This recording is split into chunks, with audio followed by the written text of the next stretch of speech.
Good afternoon, students. This is Saboni Dhara, and now I'm going to teach you the significances of management principle. So, yesterday in the lecture in the Google Meet, I have taught you this particular figure. So, this is what significances of management principle. So, the first one is provides useful insight to managers, helpful in efficient utilization of resources, scientific decisions, understanding social responsibility, encourages research and development, helps to coordinate and control, and the last one is develops objective approach. So now I'm going to explain each and every point in detail.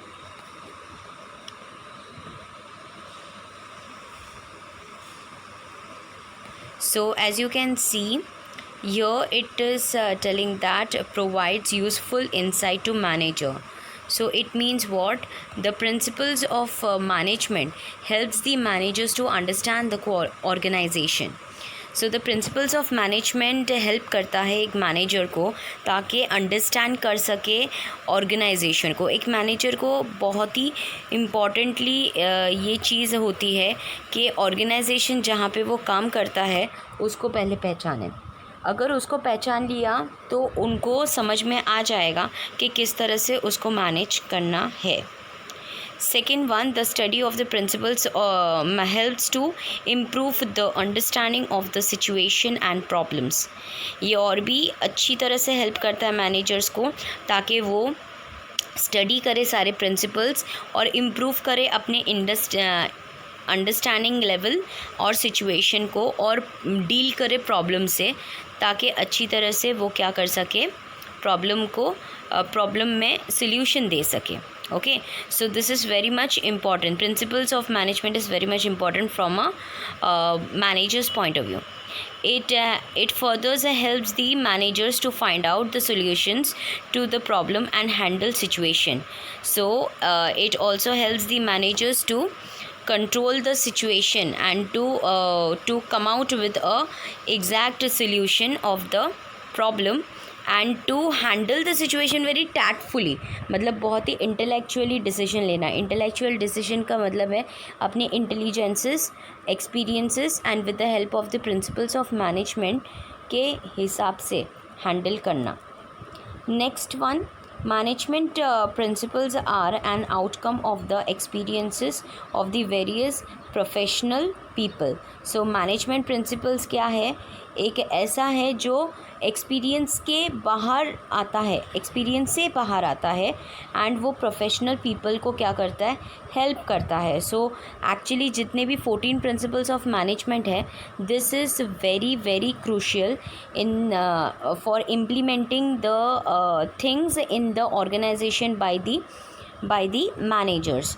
सो एक manager को एक तरह से guidance मिल जाता है by following the rules and the principles, that is 14 principles of management in the organisation. The last one, the second last one, the use of these principles is helping managers about the manner in which he should act in different situation. Principles of management ये भी help करता है managers को कि किस तरह से वो रिएक्ट करें और किस तरह से वो क्या करें, अच्छी तरह से एक्ट मतलब रिएक्शन दे, सोल्यूशन दे, रिएक्ट करे लोगों के साथ. क्योंकि आपको पता है, मैंने पहले भी बोला है कि management is always dealing with the people. They are always trying to be in the people in a group activity. Management principle helps a manager to deal with the people, with that emotions, with that intelligences, with that interaction. So this is what the fifth point is talking all about. The sixth point and the last point, they is telling that this type of timely guidance reduces the wastage of the resources and the goals can be achieved appropriate manner. So what does it says? It's saying about कि principles of management क्या करता है, manager को guide करता है ताकि वो wastage कम करे और अपना गोल, अपना एम, अपना ऑब्जेक्टिव क्या करे, अचीव करे बहुत ही सिस्टमैटिकली प्रोसेस में. सो ये था हमारा first point, that is provide useful insight to managers. I hope आपको समझ में आया है. So let's begin with the another main point which is called helpful in efficient utilization of resources. So the first one is in every organization two types of resources. हर एक organisation में दो type of resources होते हैं. एक को बोला जाता है फिज़िकल रिसोर्सेज एंड और एक को बोला जाता है human resources. So physical resources नाम से ही आपको पता चल जाता है that it is in physical mode पे है, यानी कि जिसको हम देख सकते हैं, छू सकते हैं, ठीक है, महसूस कर सकते हैं. So that is what called physical, जिसके अंदर आएगा material, machine, money etcetera. And इसी के साथ ह्यूमन रिसोर्सेज भी होता है जो ये मटेरियल, मशीन एंड मनी को यूटिलाइज़ करता है, काम करवाता है और अपने हिसाब से वो प्रोडक्शन या एम ऑब्जेक्टिव को अचीव करता है. So human resources are the very important and a main resources in the company. So it is very much important for a manager to deal with the human resources with the physical resources. So principles of management is helping us to deal with these two types of resources in the organization. Second point, the basic function of the management is to make proper balance between these resources by putting them to optimum use. optimum use का मतलब है maximum use. जितना हो सकता है आप maximumly क्या करो, यूटिलाइजेशन करें. And control on the wastage of the resources. कोई भी ऑर्गेनाइजेशन में हो या वो तुम्हारा घर क्यों ना हो, तुम्हारा खुद का लाइफ क्यों ना हो, वेस्टेज जितना कम होगा that will be more benefited for us. So ये प्रिंसिपल्स ऑफ मैनेजमेंट क्या करता है, एक पर्टिकुलर बैलेंस बना के रखता है between physical resources and human resources and try करता है कि ऑप्टिमम यूटिलाइजेशन ऑफ रिसोर्सेज हो. यानी कि ऑप्टिमम का मतलब है मैक्स टू मैक्स रिसोर्सेज का यूज़फुल हो और कंट्रोल कर सके वेस्टेज के ऊपर. जितना कंट्रोल हो सकता है वेस्टेज के ऊपर तो ऑटोमेटिकली वो ऑप्टिमम यूटिलाइजेशन हो जाता है. Our third point is while maintaining a discipline and healthy working environment, management always uses techniques and principles. So while maintaining discipline and healthy working environment, मतलब जैसे कि हर एक ऑर्गेनाइजेशन में कुछ डूज़ एंड डोंट्स रहते हैं एंड बेस्ड ऑन दैट हम लोग एक डिसिप्लिन रखते हैं, एक हेल्दी एनवायरनमेंट क्रिएट करते हैं. Management always uses techniques and principles. जैसे कि 14 प्रिंसिपल्स में बहुत सारे ऐसे प्रिंसिपल्स दिया है जहाँ पे कोऑर्डिनेशन का काम होता है एक डिपार्टमेंट टू दूसरे डिपार्टमेंट तक. एंड साथ ही साथ में एक discipline is also one of the 14 principles में से एक होता है जो हर एक ऑर्गेनाइजेशन निभाता है और निभाना चाहता है एम्प्लॉयज़ के साथ अच्छी तरह से. क्योंकि अगर ऑर्गेनाइजेशन में डिसिप्लिन नहीं होगा तो कोई भी डिसिप्लिन में रहेगा नहीं और कोई भी टाइम पे आएगा नहीं, कोई भी टाइम पे जाएगा नहीं एंड काम भी उतना टाइम टू टाइम नहीं होगा. सो डिसिप्लिन रखना ऑर्गेनाइजेशन में बहुत इम्पॉर्टेंट है क्योंकि अगर हम लोग डिसिप्लिन रखते हैं तो ही हम लोग एक हेल्दी एनवायरनमेंट को क्या कर सकते हैं, फोकस कर सकते हैं एंड सपोर्ट कर सकते हैं.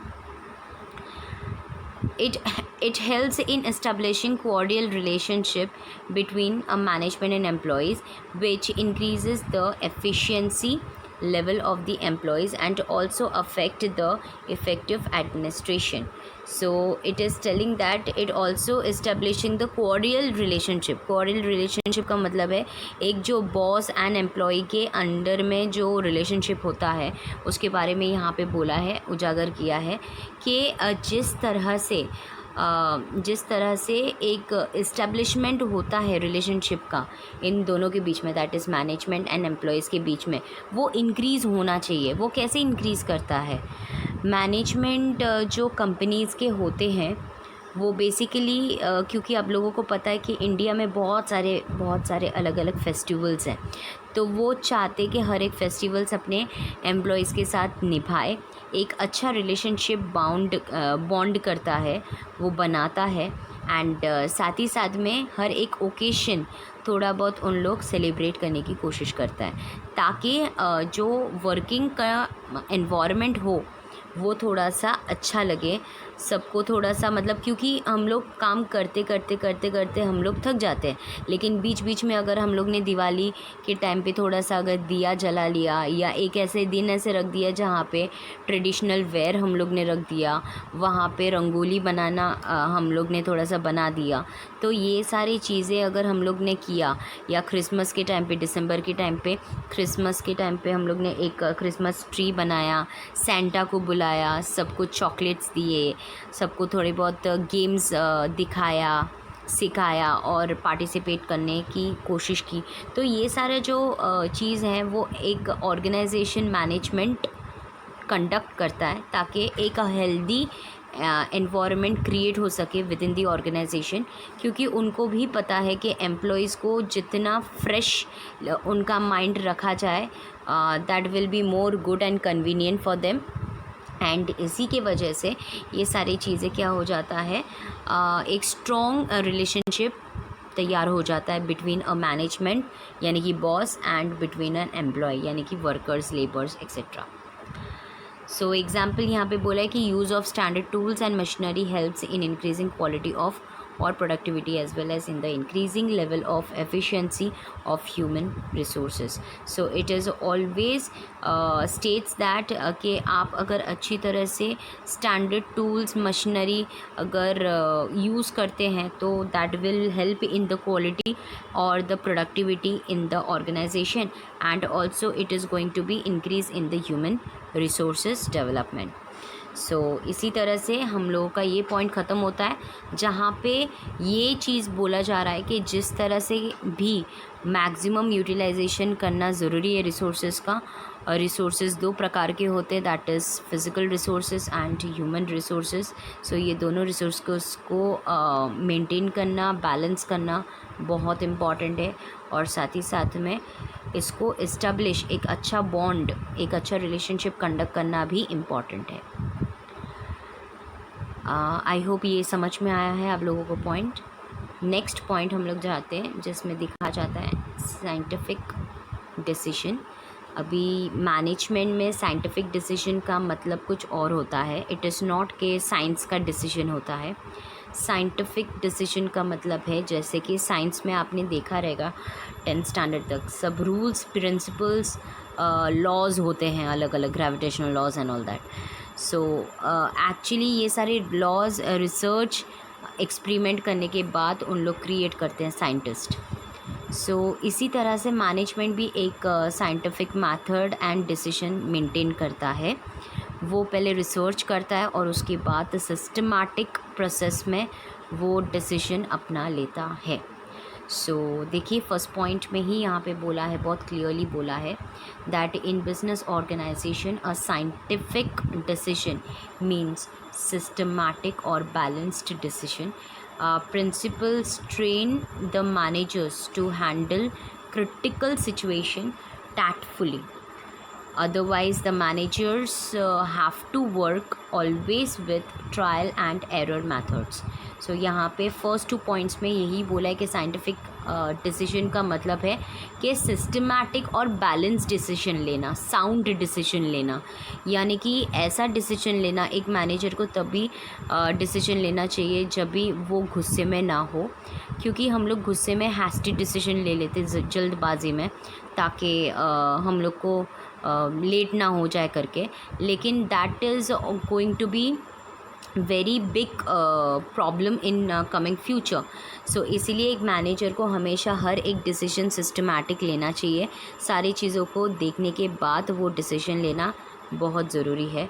एंड जिसके साथ ही साथ मैनेजर को ये भी हेल्प करता है, प्रिंसिपल्स ऑफ मैनेजमेंट मैनेजर को ये भी हेल्प करता है कि वो क्रिटिकल सिचुएशन में बहुत ही अच्छी तरह से क्या कर सके, टैक्टफुली मैनेज कर सके। टैक्टफुली का मतलब है use of the intelligences, using of the experiences and intellectual and interaction with the people.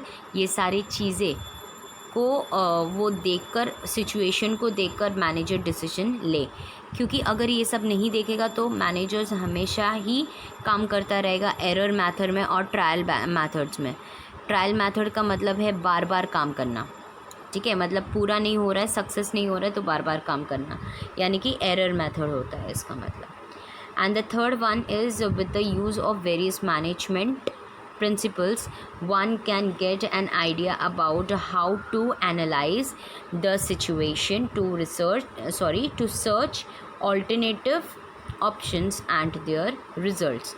So it is very much important to make the people understand about the use of various management principles, and one can get the ideas. हर एक कोई analyst कर सकता है management के principles को पढ़ने के बाद कि ये प्रिंसिपल यहाँ पे लागू हो सकता है, एनालाइज कर सकता है वो सिचुएशन और उसी हिसाब से वो प्रिंसिपल को क्या कर सकता है, हेल्प कर सकता है देखने के लिए। To search alternative options and their result, ताकि वो ऑल्टरनेटिव ऑप्शंस एंड रिसर्च पे ध्यान दें। सो आई गेस ये पॉइंट आप लोगों को समझ में आया रहेगा, that is scientific decision. Now we will going to state another topic, that is another point, that is called understanding social responsibility, which is actually very very important from the manager's point of view. So management principles are based on every aspects of organization. So management principle क्या करता है, actually based on है for every aspects of the organization के लिए, and they are not developed only from viewpoint of handling the resources effectively, but they guide management in understanding social responsibility of organization. एक manager को सिर्फ और सिर्फ wastage पे control और optimum utilisation of both the resources, जैसे कि पहले के पॉइंट में हम लोग ने देखा था, फिज़िकल एंड ह्यूमन रिसोर्सेस ही नहीं, बल्कि उनको एक ऐसा रिस्पॉन्सिबिलिटी भी होना चाहिए जिसको बोला जाता है सोशल रिस्पॉन्सिबिलिटी, क्योंकि ये नहीं भूलना चाहिए एक मैनेजर को कि उसका ऑर्गेनाइजेशन एक सोसाइटी के अंदर है, और जो भी उनके प्रोडक्ट यानी कि आप गुड्स बोलो या सर्विसेज बोलो, वो कौन इस्तेमाल करता है, सोसाइटी के लोग इस्तेमाल करते हैं। So there should be a social responsibility towards the society, कि हम लोग कुछ भी अपने प्रॉफिट या अपना ऑब्जेक्टिव को पार करने के लिए या उसको पूरा करने के लिए हम लोग कुछ भी उल्टा सीधा नहीं कर सकते सोसाइटी एंड सोसाइटी के मेंबर्स के साथ। सोसाइटी के मेंबर्स का मतलब है पब्लिक के साथ। So that is why it is a responsibility, it's a very big responsibility of a managers to understand the social responsibility of the organization and to focus and guide himself by taking guidance from the principle of management and to understand the society's feelings, emotions, trust, etc. Third point, so that they can focus on providing quality products at reasonable prices, avoiding artificial monopolistic situation in the market, fair competition, fair remuneration, change in environment, healthy working place, standard tools and machinery, etc. So these all are very very much important to understand कि आपको क्या करना है, focus करना है quality product के ऊपर at a reasonable price. मतलब जितना कंफर्टेबल प्राइस आप सेटअप करोगे तो उतना ही आपको सोसाइटी क्या करेगा, हेल्प करेगा गुड्स एंड सर्विसेज जो भी आप प्रोवाइड कर रहे हो वो लेने के लिए। and it is also going to be help to avoid the artificial monopolistic का मतलब है it is one word which is comes from and derived from the economics word. आपके syllabus में है students 12th standard के students. so monopolistic का मतलब है कि खुद का राज चलाना, ठीक है, खुद का राज चलाना मार्केट में. तो यहाँ पे वही बोला है कि मैनेजर्स अवॉइड करें आर्टिफिशियल मोनोपोलिस्टिक सिचुएशन को क्रिएट करना मार्केट में, और लोगों के बारे में पहले सोचना, लोगों के लिए सोचना. क्योंकि अगर सोसाइटी के लोगों के बारे में हम लोग सोचते हैं, क्योंकि हम लोग का जो गुड्स एंड सर्विसेज है वो उनको ही जाता है. And it is very much important to understand their demands, their choices, their preferences, their likes, their dislikes. अगर हम लोग ने वो चीज़ें इग्नोर करने की कोशिश की और सिर्फ अपना ही कंपटीशन पे हम लोग आगे बढ़ते गए प्रॉफिट अर्न करते वजह से, सो फर्स्ट मंथ तो आपको बहुत अच्छा सक्सेस देगा, लेकिन नेक्स्ट टाइम से वो पब्लिक जो आपको आपके पास आया था प्रोडक्ट या सर्विसेज लेने के लिए, वो मे भी नहीं आए क्योंकि आपने उसको आफ्टर सेल्स सर्विस नहीं दिया है उतना हद तक. So it is very very important to understand this particular thing कि there should be a healthy competition, fair remuneration का मतलब मैंने पहले भी कहा है, it means salary. So it is also going to be help to maintain a fair remuneration and change in the environment. Healthy working place मतलब जो employees के साथ आप काम करते हो ऑर्गेनाइजेशन में, उसको अच्छा खासा सैलरी देना आपके हिसाब से, आपके कंपनी के हिसाब से, आपके ऑर्गेनाइजेशन के रेपुटेशन के हिसाब से, वर्कलोड के हिसाब से आप अपने एम्प्लॉय को खुश रखते हो. एनवायरनमेंट अच्छी तरह से चेंजेस करते हो, मतलब जैसे कि मैंने आपको पहले भी बोला है पहले के पॉइंट्स में कि थोड़ा सा फेस्टिवल्स आप मना लेते हो अपने एम्प्लॉयज़ के साथ. देन एक हेल्दी वर्किंग प्लेस डेवलप करते हो जिसके वजह से जो भी मिसअंडरस्टैंडिंग है वो निकल जाता है एंड सब लोग बहुत ही जोश में, खुशहाल मूड में आते हैं और एक अच्छा सा एनवायरनमेंट क्रिएट होता है, एक अच्छा सा रिलेशनशिप बिल्ड होता है एम्प्लॉयर एंड एम्प्लॉय के बीच में. एंड इसी की वजह से स्टैंडर्ड टूल्स एंड मशीनरी भी इम्पॉर्टेंट है जहाँ पे उन लोग बहुत ही अच्छी तरह से काम करते हैं.